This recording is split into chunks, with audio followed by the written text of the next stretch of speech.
Página 41. Hijos de Matrix, por David Icke, 2001. Capítulo 2. Historia de los diseñadores. Segunda parte. 2.2. Atlántida y Lemuria. Todo esto está estrechamente relacionado con las leyendas de la Atlántida y Lemuria, o Mu. Se trataba de dos grandes continentes, uno en el Atlántico y otro en el Pacífico, que mucha gente cree que estaban gobernados por razas muy avanzadas que se originaron en otros mundos. Se dice que los continentes han desaparecido debajo del mar debido a las circunstancias anteriormente descritas, y que dejaron como únicas reliquias de su pasado algunas islas, como las Azores y Polinesia. Algunos dicen que la Atlántida emergió después del hundimiento de Lemuria. Otros dicen que fueron simultáneos y este es mi punto de vista. El investigador más meticuloso y destacado de Lemuria Mu fue el coronel James Churchward, que escribió una serie de libros durante la primera mitad del siglo XX. Churchward visitó monasterios remotos en Asia y vio registros antiguos de la tierra madre de Mu o Lemuria de 12.000 a 70.000 años de una antigüedad. Vio cómo era el centro de un imperio mundial que incluía a la Atlántida. En su libro, The Children of Mu, B-Books, Albuquerque, Nuevo México, publicado por primera vez en 1931, muestra cómo las distintas razas de Mu, incluidas las razas rubias de ojos azules, poblaron el mundo. F15. Estas razas lemurianas fueron hacia el este para convertirse en los mayas en América Central y en los demás constructores de las fantásticas estructuras del continente americano. Se dirigieron al oeste para poblar Asia, China, India y otras partes, y crearon colonias en lo que se convirtió en Egipto y Sumeria. Todos los caminos genéticos y culturales, dice el autor, te conducen a Lemuria Mu, la tierra madre, y a la avanzadísima civilización que existió decenas de miles o tal vez cientos de miles de años antes de nuestra moderna sociedad actual. Churchward dice que Lemuria fue destruida alrededor de 12.000 años atrás. W. T. Samsel, en su estudio de estas sociedades antiguas, The Atlantis Connection, Starfire Publishing, Sedona, Arizona, 1998, data el final de Lemuria mucho antes, pero gran parte de sus planteamientos básicos son similares. El libro de Samsel está basado en información canalizada. La creación consiste en un número infinito de longitudes de onda o frecuencias y el mundo que percibimos con nuestros sentidos físicos es apenas una pequeña fracción de las frecuencias que existen. Así como no podemos ver las frecuencias de la radio y la televisión que comparten el mismo espacio con nuestros cuerpos ahora mismo, tampoco podemos ver con nuestros limitados sentidos físicos las otras frecuencias y longitudes de onda de la creación que también ocupan el mismo espacio que nosotros. Me referiré a esto con más detalle más adelante, porque es crucial para entender cómo estamos controlados y cómo podemos liberarnos. Pero canalizar es sintonizar nuestra conciencia con algunas de estas otras longitudes de onda y acceder al conocimiento y la información que existen allí. Samsel afirma estar en contacto con una entidad antiguamente encarnada en la Atlántida que ahora se comunica mediante una de estas otras frecuencias. La mayor parte de la información canalizada, en mi experiencia, o no tiene sentido o es extremadamente limitada. Pero muchos de los temas de Samsel se apoyan en registros geológicos y biológicos. Cree que fue alrededor de 100.000 años atrás cuando aparecieron los primeros ejemplos de formas humanas modernas en la isla de Lemuria, en lo que ahora es el Océano Pacífico. F16. Estos se suponía que eran vehículos perfeccionados, dice. Tan pronto empezaron a explorar la Tierra, cultivaron la región denominada Atlántida, que se dice que se hallaba en el Atlántico, en la dorsal mesoatlántica cuya inestabilidad geológica es conocida. Samsel dice que los primeros atlantes fueron gente de piel oscura, no muy distintos de los nativos americanos. Cree que las gentes nativas americanas son descendientes directos de las civilizaciones de la Atlántida y Lemuria, que se instalaron en América antes del primer gran cataclismo, hace unos 48.000 años, y las leyendas nativas americanas apoyan esta hipótesis. F-17. Su punto de vista es que en estos primeros días de la Atlántida y Lemuria las personas vivían bajo la ley del uno, el entendimiento de que todo tiene la misma energía para expresarse de diferentes formas. La ley del uno es el conocimiento de que todo está conectado a todo lo demás y en última instancia todo es una expresión de un mismo todo o energía. Los científicos llaman a esto la teoría del campo unificado. Esta es una temática común en los mitos y leyendas de la Atlántida, una civilización que empezó con buenos propósitos y en armonía con las leyes de la naturaleza, pero que fue invadida por fuerzas que la transformaron en un lugar realmente muy oscuro. Samsel sugiere que la guerra entre los dioses de la antigua mitología fue una guerra entre razas extraterrestres sobre la cuestión de la intervención o la no intervención en los asuntos de la Tierra. Dice que a mediados de la edad temprana de la Atlántida, extraterrestres con apariencia de humanos muy altos, de cabello y piel claros, como albinos se pusieron en contacto con la sociedad atlante. F-18. Empezaron a manipularla, dice, y a hibridarse con humanos para alterar el ADN y crear linajes híbridos que se convirtieron en el linaje real de reyes y reinas. Yo también incluiría a Lemuria en esta misma historia. La apariencia física y tecnológica de estos extraterrestres llevaron a atlantes y lemurianos a considerarlos dioses. Casarse con estos seres para producir crías de piel clara con características de dioses se convirtió en el objetivo de muchos atlantes, escribe Samsel, y estos híbridos se convirtieron en la fuerza dominante. Asumieron el gobierno, la economía, la educación, la religión y las comunicaciones. ¿Te resulta familiar? Samsel dice que los reyes del linaje real blanco gobernaron la Atlántida y lo que él llama hijos de Belial controlaron el Templo del Sol, su jerarquía religiosa y su red de rituales. Actualmente este Templo del Sol Atlante se denomina Illuminati. Durante este periodo, muchos atlantes de la raza roja migraron al oeste hacia América, que entonces era geográficamente distinta a la que conocemos hoy día. Samsel continúa. La edad del Imperio Atlántico quedó totalmente en manos de los hijos de Belial y los seguidores del Templo del Sol. La tribu blanca dominante llegó a gobernar todos los aspectos de la sociedad atlante. Ignoraron la ley del uno, apostaron por la tecnología y se dejaron llevar por la codicia y el ansia de poder. El Imperio Atlántico llegó a extenderse por casi todo el mundo. América y África, los países europeos, Oriente Medio, India y Tíbet pasaron a ser controlados por el imperio.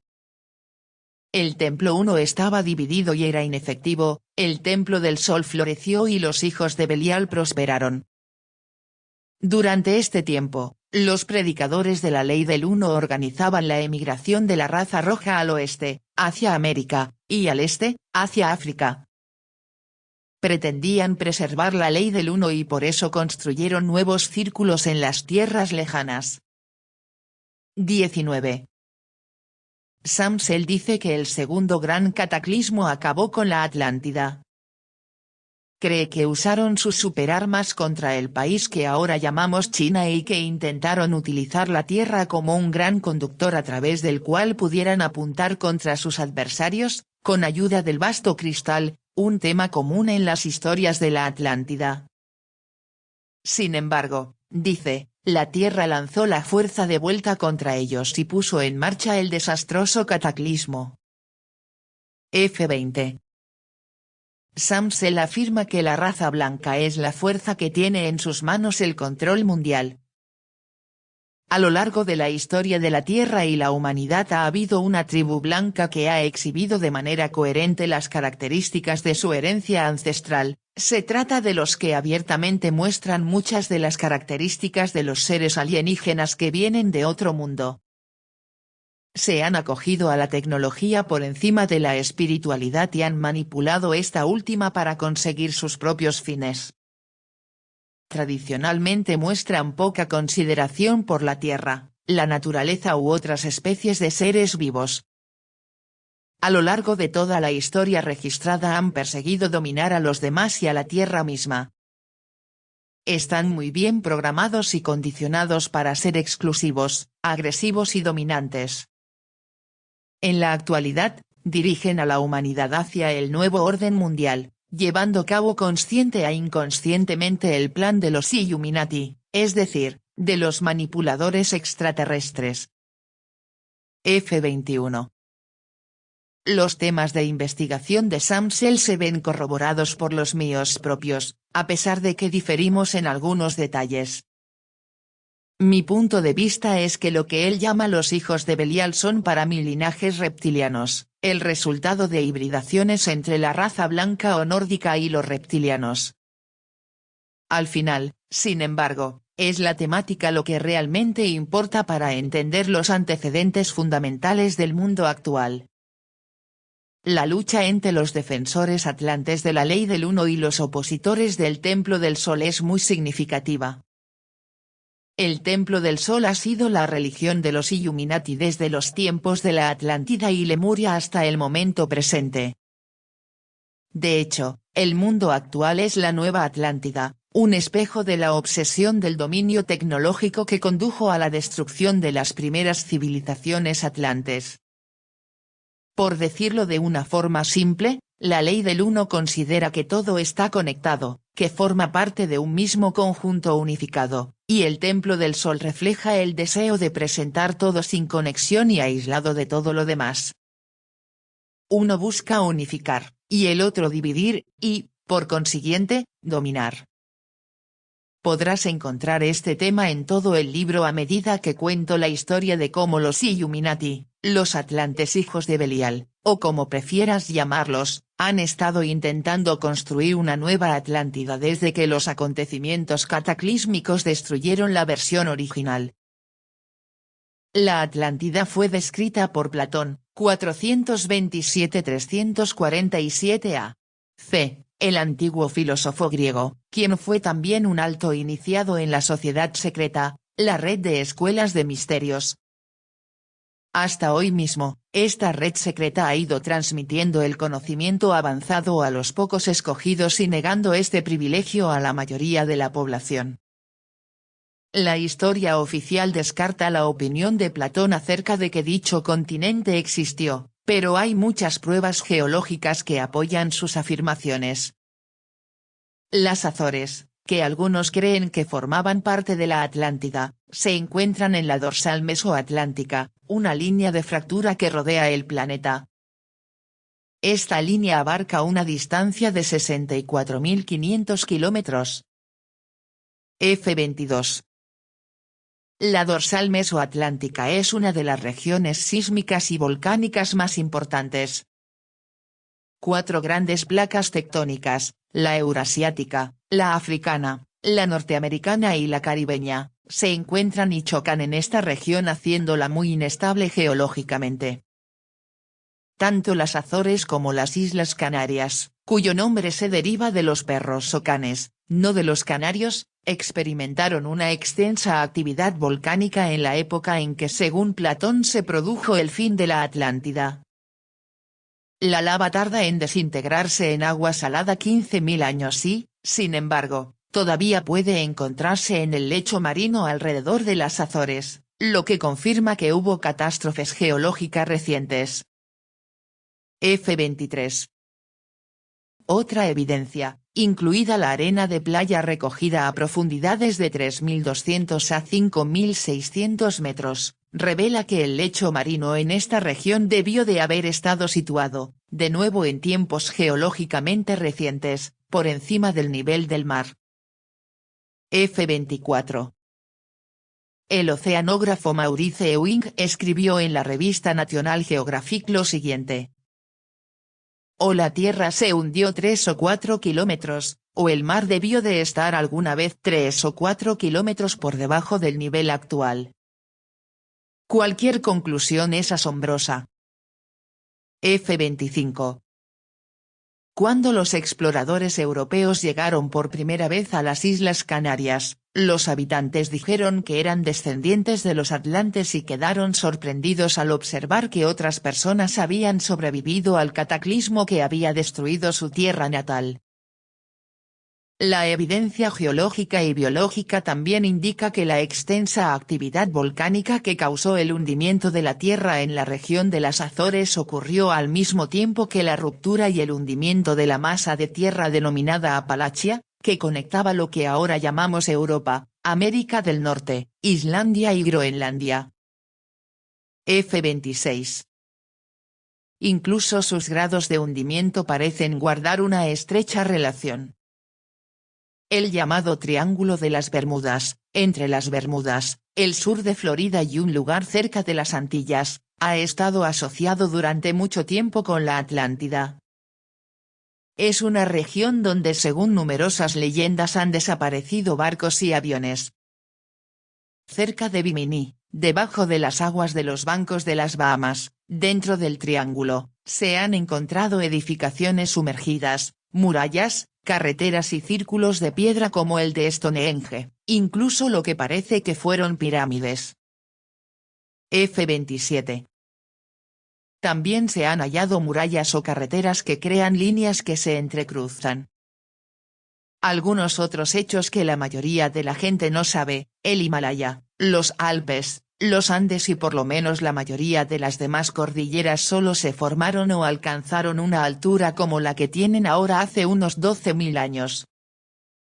28. El lago Titicaca, en la frontera entre Perú y Bolivia, es actualmente el lago navegable más elevado en el mundo, a unos 4.000 metros de altitud. Alrededor de 11.000 años atrás, gran parte de esta región estaba a nivel del mar. 29. ¿Por qué se han encontrado tantos fósiles de peces y de otros elementos del océano en lo alto de estas cordilleras? Porque estas rocas estuvieron en algún momento a la altura del nivel del mar y recientemente, en términos geológicos, también. Qué interesante, pues, que Platón situara la fecha del cataclismo que destruyó el continente de la Atlántida alrededor del 9000 a.C. Y lo mismo hayan y del aire en su magnífico trabajo, When the Art Nearly Died.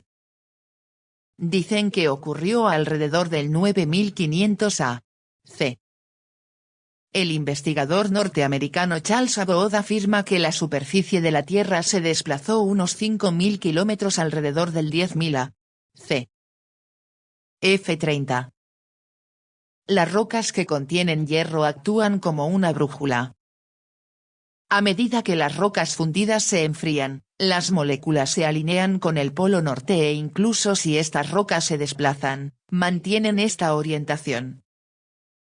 Esto le permitió a Abbott establecer que antes del 10.000 a.C., el polo norte había estado situado en la región ocupada hoy por la bahía de Hudson en Canadá. If-31. Pero algo ocurrió durante ese tiempo que movió la superficie entera de la Tierra 5000 kilómetros hacia el sur, trasladando así la Tierra de lo que entonces era el polo norte al área de la bahía de Hudson. Esto no es tan fantástico como suena a primera vista. La superficie terrestre o corteza del planeta tiene tan solo unos 65 kilómetros de grosor. Se ha comparado con la piel de una naranja que descansa sobre un mar de lava líquida. Si un meteorito o un cuerpo mayor impactase contra la Tierra, podría hacer que la corteza se deslizara y, de acuerdo con el escritor e investigador Colin Wilson, hay pruebas geológicas de que esto ocurrió 3 veces en los últimos 100.000 años. F-32. Mediciones realizadas de los campos magnéticos han demostrado que los polos magnéticos norte y sur han cambiado de lugar por lo menos 171 veces en los últimos 76 millones de años. Imaginemos el efecto de un desplazamiento del polo magnético sobre el clima solamente. F33. El escritor canadiense Rand Flemat, quien ha pasado más de 20 años investigando en estas materias, está convencido de que por lo menos una gran proporción de la Atlántida corresponde a lo que nosotros ahora llamamos Antártida debido a este desplazamiento de 5.000 kilómetros hacia el sur. F34. Abbott, siguiendo el trabajo del capitán Arlington H. Mallory, estudió cientos de mapas encontrados en la Biblioteca del Congreso en Washington, D.C., lo que prueba que el mundo fue cartografiado con gran precisión miles de años atrás. Uno de esos mapas, realizado por Oronteus Finnaeus en 1531, muestra la Antártida con ríos caudalosos y montañas sin hielo, F35. El famoso mapa, dibujado por el marinero turco Piri Reis en 1513 y encontrado en el Palacio del Sultán de Constantinopla en 1929, traza la costa de América del Sur con gran precisión y parte de la costa de Antártida antes de quedar cubierta por una capa de hielo de 3 kilómetros de grosor unos 7.000 años atrás. Sin embargo, la Antártida no fue descubierta oficialmente hasta que el capitán Cook llegó en 1773, y no fue explorada en detalle hasta los años 50. Incluso algunas de las cordilleras montañosas del mapa de Piri Reis no fueron descubiertas hasta 1952. Reis dijo que había compilado su mapa a partir de 20 mapas antiguos. Flemat también ha encontrado sorprendentes pruebas que corroboran la existencia de una sociedad muy avanzada miles de años atrás.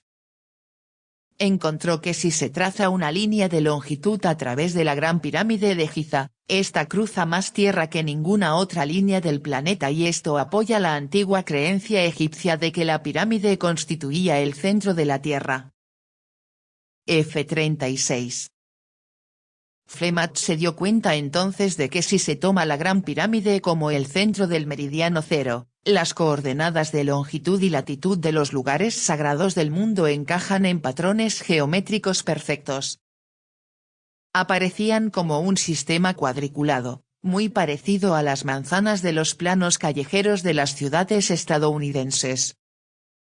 F37. Encontró que a partir de este sistema podía predecir dónde se encontraría un lugar sagrado. F38.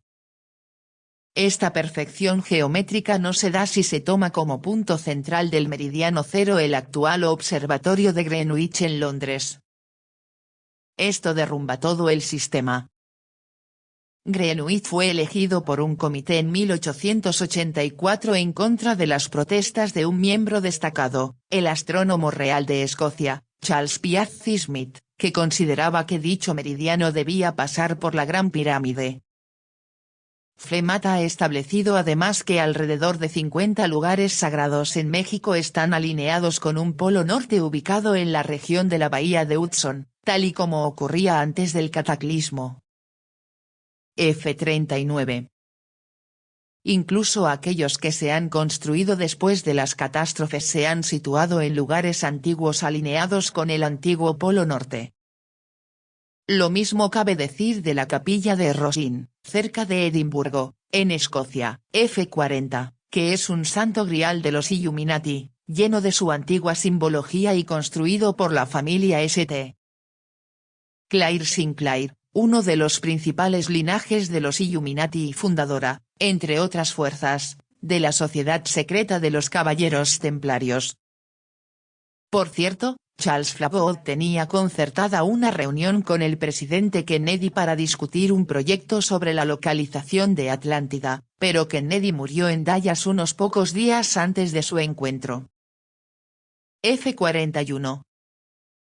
Abbott también dijo a Rand Flemat que en su próximo libro iba a presentar pruebas acerca de una civilización avanzada que existió en la Tierra 100.000 años atrás. pero Akkad murió poco después y ese libro nunca ha sido escrito. Sin embargo, James Churchward presenta dichas pruebas en sus libros y cuenta cómo vio mapas de América del Sur y otros lugares remotos en monasterios asiáticos de decenas de miles de años de antigüedad. Estas pruebas corroboran la opinión de que el continente llamado Mu o Lemuria descansa ahora en el lecho del Pacífico.